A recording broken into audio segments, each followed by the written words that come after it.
Tudo aqui.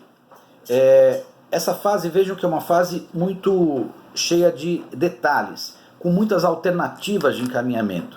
Inclusive eu encaminhei para o portal e também para o ambiente virtual um fluxograma para que a gente possa descobrir exatamente quais são os caminhos que um juiz pode percorrer nesta etapa chamada de providências preliminares ou de saneamento do processo. Eu aconselho que vocês tentem criar um fluxograma próprio, partindo dessas condições. Análise de vícios e irregularidades. E, portanto, qual é a consequência disto? Se os vícios forem insanáveis ou não sanados, a extinção do processo em julgamento do mérito. Se os vícios não existirem ou foram sanados, ele faz a segunda etapa. E verifica se o réu contestou ou não contestou.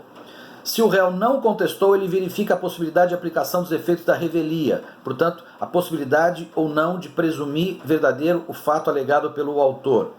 Se isso for possível, ele passa para o julgamento antecipado da lide, ou seja, ele elimina a fase de provas e vai direto para o julgamento antecipado pela desnecessidade de que se deu ao autor a oportunidade de provar, porque os fatos já foram presumidamente verdadeiros.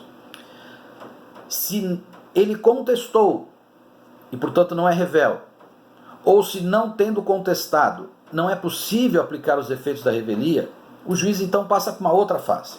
Se houve contestação, o juiz tem que verificar se deve ou não abrir a possibilidade de réplica para o autor.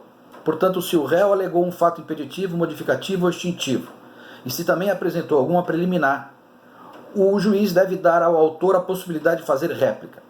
Se houve contestação, o juiz também, portanto, deve estabelecer quais são os fatos que se tornaram controvertidos.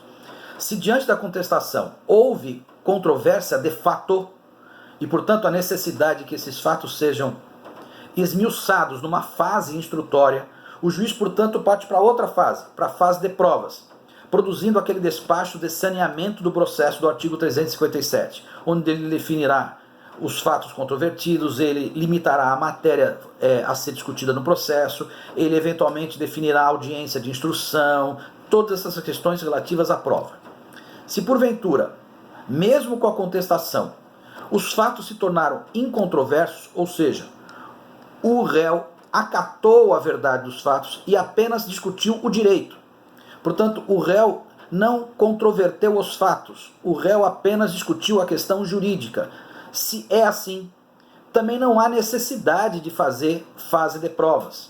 O 355 deixa claro exatamente a possibilidade de que se tenha o julgamento antecipado da lide, também quando, embora havendo contestação, nela não há nenhuma controvérsia de fato, quando o réu, portanto, aceita os fatos e busca discutir apenas o direito.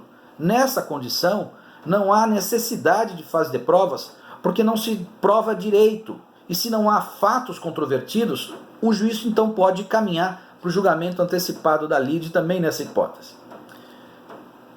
Se porventura então houver fatos controvertidos, não há outra alternativa para o magistrado, senão realizar a fase de provas, a fase de instrução, que é justamente a nossa próxima matéria, definindo nesse despacho saneador quais os fatos controvertidos, qual o limite de discussão jurídica do caso, definindo eventualmente a audiência que se farão as oitivas das testemunhas e uma novidade, com a possibilidade até de intervenção das partes, auxiliando o juiz nessa fase de provas. Portanto, o juiz pode até chamar as partes no final dessa fase de saneamento para que juntos, usando o princípio da cooperação, partes e magistrado possam estabelecer um cronograma de instrução daqui para frente.